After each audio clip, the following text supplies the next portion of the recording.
बिस्मिल्लाहिर्रहमानिर्रहीम। अस्सलाम वालेकुम। मैं मोहम्मद शेख और आप देख रहे हैं मुगल इलेक्ट्रिकल यूट्यूब चैनल। उम्मीद करता हूँ कि आप सब खैरियत से होंगे। मोटर वाइंडिंग कैलकुलेशन के बाद मेरे पास सबसे ज़्यादा मैसेजेस कमेंट्स व्हाट्सएप पर भी इस टाइम मेरे पास तकरीबन 50 से 60 बंदों के मैसेजेस मौजूद हैं।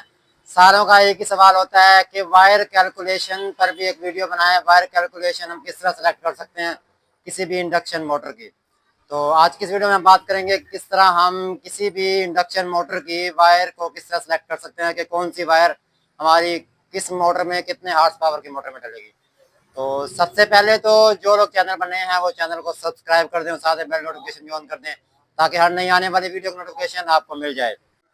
याद रखिएगा, जो फार्मूला मैं आपके साथ शेयर करने जा रहा हूँ ये थोड़ा सा मुश्किल है। इसको याद करने के लिए आपको तकरीबन 1.5 से 2 घंटे कम से कम प्रैक्टिस करनी पड़ेगी, फिर आपको ये फार्मूला याद होगा। उसके बगैर ये फार्मूला आपको याद नहीं होगा।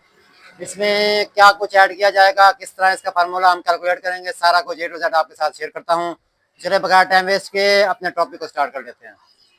सबसे पहले तो आपने मोटर की प्लेट देखनी है। उस प्लेट पर जिस पर मोटर का डाटा लिखा होता है उस पर से आपने किलोवाट को नोट कर लेना है। अगर आपके पास किलोवाट नहीं लिखा हुआ, एचपी लिखा हुआ है, तो एचपी से किलोवाट तब्दील करने के लिए तो किलोवाट एचपी को हमने ज़रब देना है 0.75 से, 0.746 से या 0.75 से ज़रब देना है, तो हमारा जो किलोवाट है वो निकल आएगा। मिसाल के तौर पर हमारे पास 10 एचपी की मोटर है तो उसका किलोवाट होगा 10 को हम ज़रब देंगे 0.75 से, तो हमारा 7.5 किलोवाट आ जाएगा। ठीक है, 7.5 किलोवाट। तो अभी 7.5 किलोवाट की हमने डाटा निकालना है। इसकी वायर सेलेक्ट करनी है कि इसमें कौन सी वायर डलेगी। अब एक मोटर होती है सिंगल फेज और एक होती है 3 फेज। दोनों का फार्मूला शेयर करूंगा। दोनों में सिर्फ एक छोटा सा फर्क होगा, उसके अलावा और सारा फार्मूला जो है वो सेम होगा। इसके अलावा आपने ये मालूम करना है जो होता है क्रॉस सेक्शनल एरिया।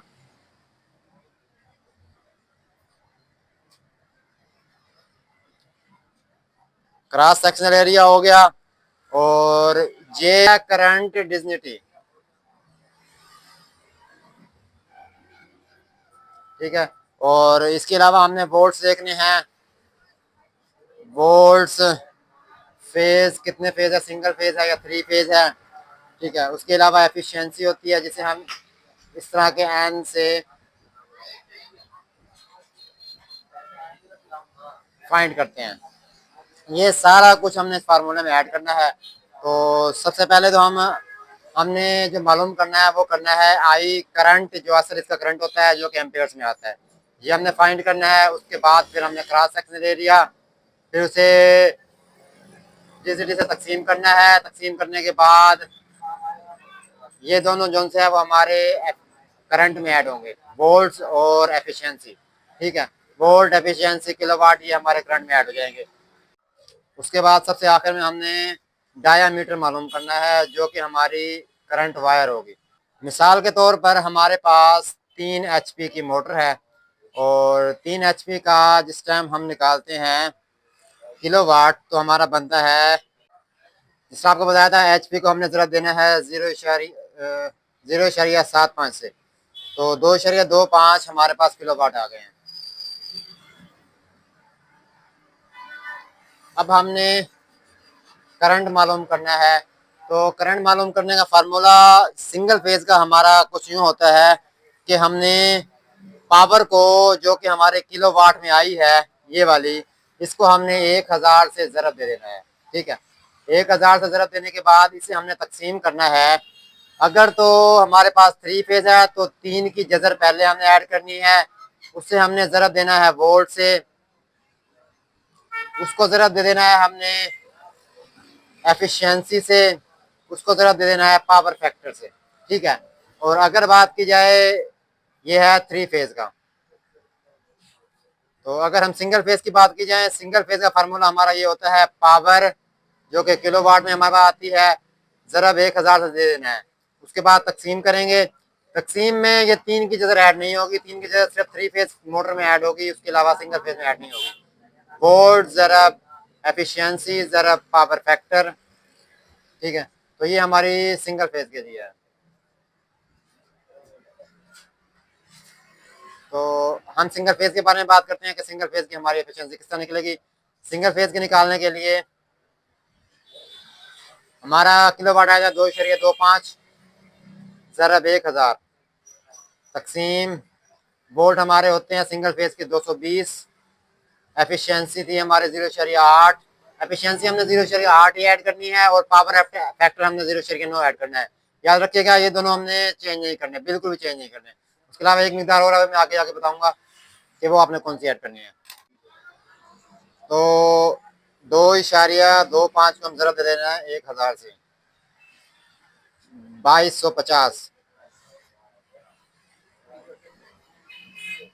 और 220 ज़रब 0.8 ज़रब 0.9 158.4। अच्छा एक चीज़ और याद रखिएगा कि जो हमारी दुकानों पर इस्तेमाल होने वाला कैलकुलेटर होता है वो आपने यूज़ नहीं करना, या आपने साइंटिफिक कैलकुलेटर लेना है या आप मोबाइल वाला कैलकुलेटर ले लें जिसमें ये जजर वाला ऑप्शन होना ज़रूरी है। उसके बगैर हमारा ये फार्मूला बिल्कुल बेकार है। तो अब हम इसे कैलकुलेट कर लेते हैं। 2250 तकसीम 158.4 14.20 14.20 करंट हमारा आ चुका है 14.20। करंट मालूम करने के बाद अब हमने मालूम करना है ए, जो कि शुरू में मैंने बताया था क्रॉस सेक्शनल एरिया होता है। तो क्रॉस सेक्शनल एरिया मालूम करने के लिए हमने करंट को तकसीम कर देना है डिस्निटी से, जो कि जिसे हमने जे से फाइंड किया था। तो जो डिस्निटी होती है वो हमारी होती है 3.5। तो 14.20 तकसीम 3.5 14.20 तकसीम 3.5। तो हमारी जवाब आया 4.05। क्रॉस सेक्शनल एरिया हमारा है 4.05।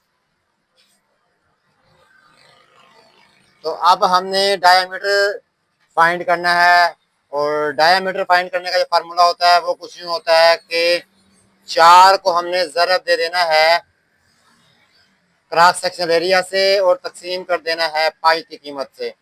अब चूंकि पाई हमारी बराबर होती है 3.14 के, तो अब हम इसका फार्मूला निकालते हैं। तो 4 ज़रब 4.05 तकसीम 3.14। तो हमारा जो फार्मूला निकला है, हमारी जो मिकदार निकली है वो निकली है 5.15 की जजर। अब हमने इसकी जजर निकालनी है। जजर निकालने के लिए ये वाला कैलकुलेटर हमें ज़रूरत पड़ेगी। तो पहले हमने ऐड करना है जजर। जजर ऐड करने के बाद 5.15 ऐड कर देना है।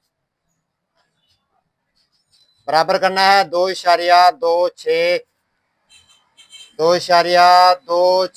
mm की वायर, ठीक है। ये मिलीमीटर, डायमीटर हमारा मिलीमीटर में निकलता है। तो 2.mm की वायर, 2.26 mm की वायर हमारी इसमें मोटर में यूज होगी 3 HP सिंगल फेज की मोटर में।